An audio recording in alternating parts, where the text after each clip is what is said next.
On your way, no one know. On your way, no one know. No one know, no way. No one know, no way. On your way, no one know. On your way, no one know. No one know, no way. No one know, no way. The next presentation is by Valerie Vande Panne. It is on media's responsibility for our environment. Valerie is an award-winning journalist and editor. Her work has appeared across mainstream legacy media platforms, including Bloomberg, Politico, and Reuters. She's currently editor-at-large of Tribal Business News and has also recently launched her own Substack page. Valerie. Thank you, Terry, and thank you again, Tish, for inviting me here and for welcoming all of us here today. Thank you to CELDF for hosting this event and for the Rock and Roll Hall of Fame and MoCA and everybody who put their time and energy into bringing us all together. Thank you to all who are testifying, and thank you to all who are listening. My name is Valerie Vande Panne. I spent my childhood in the quiet countryside about 60 miles northeast of Grand Rapids, Michigan, on an old farm that was the site of a Native American campsite prior to colonization. My mother's family was white, American, French, Canadian. My father is both Native American and Mexican. Our family moved frequently for generations in order to survive. I acknowledge with gratitude all of my ancestors in my blood and those who have made me who I am today in spirit. I am here today because I am known for my work in media as a news reporter and an editor. I've been in the news media industry for over 20 years. When I speak of media's responsibility for the environment, I mean news media, also known as journalism. I'll begin by telling you how and why I became a journalist. When I was a young person, before I began my work in news media, I advocated to end the war on drugs. I didn't and still do not understand how there can be a war on plants, marijuana, coca, poppy in particular. There is no war on drugs. It was and continues to be a war on some people, especially the poor and people of color who happen to have these plants or their extractives in their possession. Of course, it is prohibition that drives the price of these plants to be worth more than their weight in gold. It is ultimately alchemical capitalism. It is ultimately alchemical capitalism and addiction to greed. The plants and the environmental devastation that comes from the war on drugs are considered necessary consequences in an endless and racist war. As a young activist, I was adamant that the war on drugs end and that racist mandatory minimum sentencing laws be repealed. At that time, over 95% of New York's prison population was Black or Hispanic, most serving time for a nonviolent drug offense. But the nonprofit organizations I worked for at that time did not want those mandatory minimum sentencing laws repealed. In fact, the rich white men in positions of power who were funding the nonprofit organizations who were working to reform the war on drugs were playing politics with the lives of the poor brown and Black families in my communities. Of course, I was censored when I said this. My perspective could have cost the nonprofits I worked for funding. The only time they wanted to hear from Black or brown people was when they wanted to make more money. This made me angry that the truth was set aside for the funding of predominantly white men. It was in the midst of this anger and contempt that I felt that I was presented with the opportunity to write a story for High Times magazine. Some of you might remember High Times. For those of you who don't, It was a print, glossy magazine all about marijuana and other drugs. I took the opportunity and I wrote my first story ever about an attorney, a woman named Digna Ochoa. She was assassinated in her office in Mexico. Why? She was defending two indigenous men who were accused of trafficking marijuana. But their real crime was leading their communities in road blockades against a multinational paper company illegally logging their land. Ochoa was doing a very good job of proving that, and she was killed for it. And when my story ran in print, I was ecstatic because I had told the truth. And it was accepted, and I was paid for it. And I have been a journalist ever since. I've had the privilege to tell the truth and to build bridges of understanding between us across the United States. I have reported and edited from pet coke dumps in Oklahoma to an erupting volcano in Hawaii, from the beaches of Florida and red tide to the drinking water system of Toledo. I've had the privilege to tell these stories and more with other environmental reporters and editors who do good work, who listen, who seek and cultivate understanding. I spoke with some of them in preparation for my remarks today. We agreed on what our responsibilities for the environment are. Environmental journalists have the same responsibility as other journalists: to tell the truth as best we know it, to quote the experts and stay away from those who lie or are otherwise not trustworthy, and to avoid clickbait headlines, to hold the powerful to account for what they do that makes things worse, and to point out who benefits from their wrongdoing. It is our responsibility to use accurate language to describe what is happening.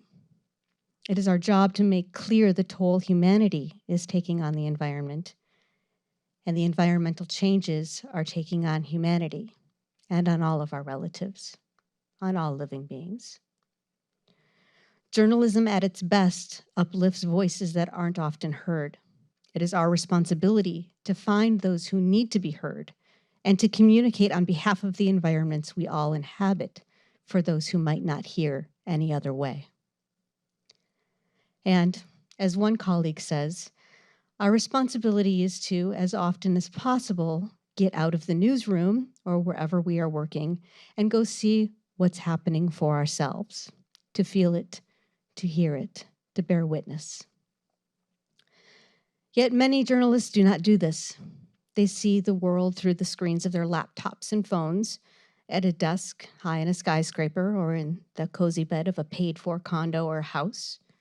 As the late Jimmy Breslin pointed out decades ago, they don't know what's going on the street outside their office building. How can they possibly know what's going on elsewhere? I remember in April of 2015, the Flint water crisis had been going on for about a year. I pitched mainstream media outlets the story, and the few editors who got back to me told me that what was happening in Flint wasn't national news. They didn't say it, but I knew it didn't matter to them at that time. Some of you might know reporter Kurt Guyette, who did much of the groundwork on the Flint water crisis for years, literally going door to door in neighborhoods throughout the city. Except even though he was a reporter, he didn't do it for a news outlet. He worked for the ACLU of Michigan. Of course, the world finally learned what was happening in Flint when Rachel Maddow did a story in December of 2015, nearly 2 years after the crisis began. Yet the root cause of the Flint water crisis is still a mystery to many. Often by the time an environmental catastrophe is at its worst, how we got there is buried by breaking news and simply dealing with the trauma of the present. Which leads me to another important responsibility of reporters: to provide historical context often so the reader or viewer understands how exactly we got to where we are.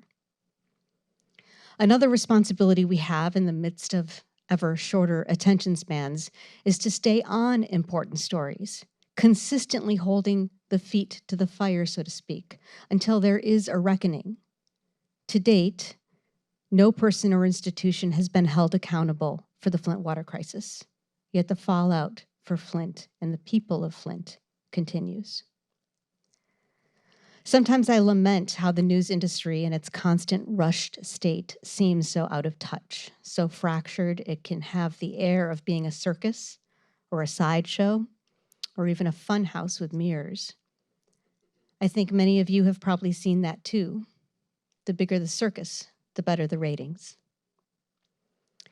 I can hear the soft gasps and pearl clutching of my colleagues on the East Coast from all the way here in Cleveland. Their ideas are loud. The airwaves and the internet are saturated by them and the drumming they do, calling for war or for more money for war. I don't think that most reporters often, if ever, intentionally stay so disconnected. I don't think they intentionally mislead in their work. I think the folks at the New York Times really believed Iraq had weapons of mass destruction, as they reported repeatedly in the months after 9/11, which amounted to drumming up support for war. The Times reported what their sources told them, and they failed to question what they were being told. They issued a rare mea culpa for it in 2004. But of course, by then, the casualties of the war were growing and ultimately amounted to the tens of thousands, if not hundreds of thousands of deaths. According to studies conducted by Brown University, the ecological damage of the Iraq War included water sources contaminated by depleted uranium, deforestation of important bird and animal habitats, and increases in cancer, birth defects, and other conditions that have been associated with war-related environmental damages and toxins. Understand that in this news industry, as well-meaning as reporters often are, arrogance, gullibility, ignorance, impatience, imprudence, self-righteousness, supremacist thinking, classism, subconscious and unconscious racism, and a 24-hour news cycle consistently get in the way of holistic stories. And that in turn distorts the truth. And it prevents people from fully understanding the world around them or the consequences of what, in the moment, might seem to be a good or necessary idea. I will give you a very recent example, very simple example, of the issue of the 24-hour news cycle alone. On August 8th of this year, Democratic President Joe Biden designated the Baj Navajo Ita Kukwini Grand Canyon National Monument. As ABC News reported, quote, "Today marks an historic step in preserving the majesty of this place," Biden said, adding the designation will, quote, "help right the wrongs of the past and conserve the land of ancestral footprints for all generations." That very act of preserving the Grand Canyon as a national park was used to deny indigenous people full access to their homelands. They fought for decades to be able to return to these lands, to protect these lands from mining and development, to clear them of contamination, to preserve their shared legacy for future generations. Closed quote. That sounds pretty good, right? Also quoted in this ABC story was Republican Representative Bruce Westerman, who said, quote, "This administration's lack of reason knows no bounds, and their actions suggest that President Biden and his radical advisors won't be satisfied until the entire federal estate is off limits and America is mired in dependency on our adversaries for our natural resources. I fail to see any rationale in this proposal beyond a selfish political agenda that locks away the very resources we depend on for our daily lives." Close quote. One line in this ABC story stood out. Quote, "Thousands of cultural sites belonging to a dozen tribal nations will be protected, and the area will be off limits for any future uranium mining projects." Close quote. That sentence should have raised some curiosity among the writers, editors, and readers alike, especially given Westerman's enthusiastic rebuke of the designation and fear of reliance on other nations for desperately needed natural resources. As Bloomberg Law reported, quote, all valid existing rights to minerals within the monument, including uranium, will be preserved, White House officials said. The monument affects only future mining claims, close quote. Energy Fuels Inc. said in an interview with Native News Online that it plans to proceed with mining uranium at its Pinyon Plain mine located in what is now the celebrated Baj Dvaho Itakukveni Grand Canyon National Monument. They'll also be extracting copper as a product of that process.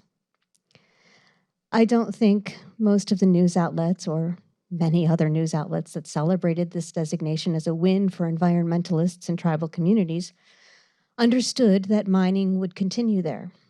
I don't think they took the time to fully understand what was happening or why or how. In a news cycle that is constantly rushed with pressure to be first, it can be challenging to do the accurate reporting required for this and many other stories. The most accurate stories I read about the monument's designation came out several days afterwards. While some people did read or otherwise hear about the big picture, many did not. And as a result, many believe the problem of mining in the area has been solved. It has not. Unless, of course, you're a shareholder of Energy Fuels Inc. Then it's all yours. I personally faced this issue as an editor with a reporter who wanted to get the story up quickly and did not heed my requests to take the time to research. When presented with the finer details that gave nuance and a fuller picture to the story, he resisted writing a follow-up story to provide context. He worried that people might consider the designation, he worried that the people who considered the designation a win would not want to face the fact that mining would continue. And isn't that really what many of us grapple with? The fact that what we thought was a win is really a loss. That our feeble human efforts to save our environment are failing. Can we admit when the compromises we make for perceived victories are gifts to those who continue to do harm? Can we face that? Can we admit that it is the diseases of greed, colonial capitalism, self-centeredness, intolerance, arrogance, and supremacist thinking, among many other things, that have put humankind and all of our relatives, all other living beings we share this time and space with, at risk of not only death, but extinction in this space? We all have hard and difficult work to do. Each of us. It will take all of us working together, each of us acting in the way we are being led to in our hearts and by Creator, to be a good relative to each other, to our fellow living beings, to our Mother Earth, to our Father Sky, and for the many generations to come. Ahiye, Ache. Thank you.